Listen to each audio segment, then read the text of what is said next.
About 25 years ago, I heard the word IELTS for the first time. I had no idea what it was, and honestly, most people still don't. They hear the name and they know it's important, but they don't really understand it. So let's clear that up. What is IELTS? Who needs it? Who doesn't need it? What does IELTS do? Because if you get this wrong, you can waste months of your life preparing for something you didn't even need. So, in the next few minutes, I'll give you a clear, simple picture of IELTS and help you decide if it's something you should even care about. So, what is IELTS? The International English Language Testing System is a test that measures your ability to use English in real life. Not just grammar, not just vocabulary, but how well you can actually communicate. It tests four skills: listening, understanding spoken English; reading, which is understanding written English; writing, which is expressing your ideas clearly in written form; and speaking, communicating your thoughts verbally and naturally. Each of these skills is scored from 0 to 9. And then you get an overall average score, which is also called your band score. Now, IELTS comes in two main types: academic IELTS, which is for university studies, and general training IELTS, which is for work or immigration. And choosing the right one is very important. Now, who actually needs IELTS? First, if you want to study abroad in an English speaking country, most universities will ask for IELTS as proof of your English proficiency level.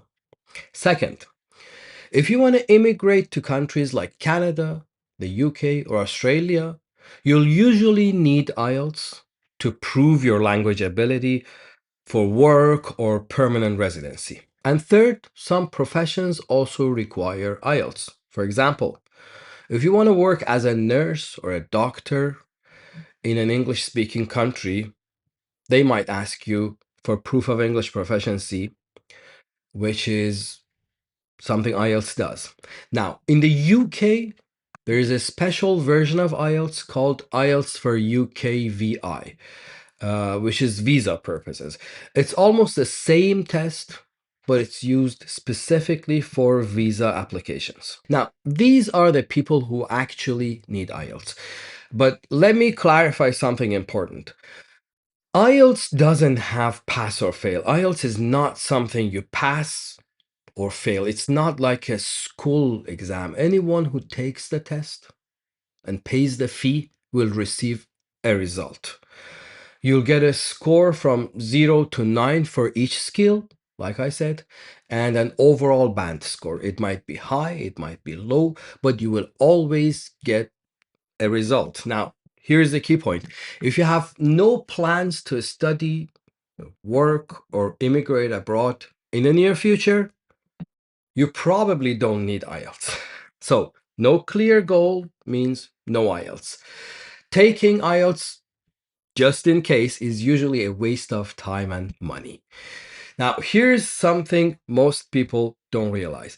A lot of people spend months, sometimes years, preparing for IELTS before they even have a clear reason to take the test. They don't have a university admission offer. They don't have an immigration plan. They're just studying just in case. And that's a mistake because that time and energy could be spent improving your general English. And here's the truth: strong English means short IELTS preparation. Real IELTS preparation doesn't take that long.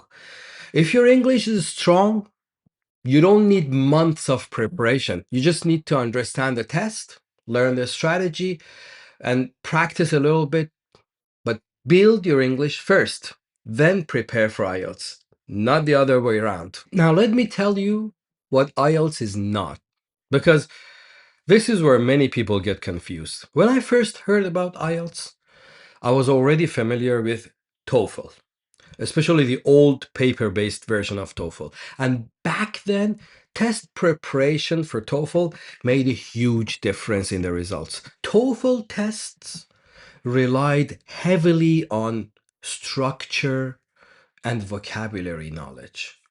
So basically, I saw people who are not really advanced in English, their real English proficiency level would be pre-intermediate.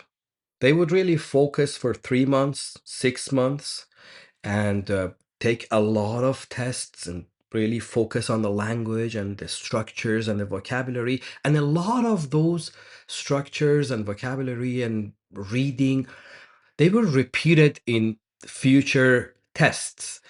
And this is why 6 months of preparation for paper-based TOEFL made a huge difference.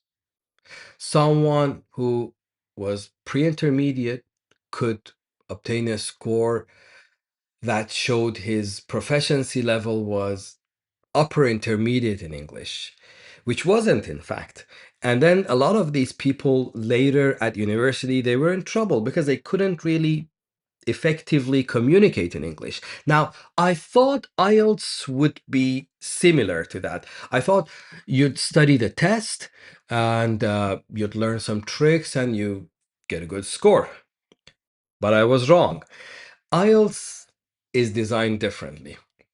IELTS tests your real English ability. It's built to measure your proficiency with a high level of accuracy. You can't be a beginner, start preparing for IELTS, and expect a higher score 6 months later.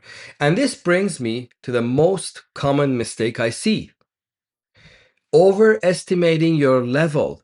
Many students overestimate their English level. They think their English is good enough, but they still struggle with basic sentences. Their vocabulary is limited, their listening is weak, and instead of improving their English, they jump straight into IELTS preparation.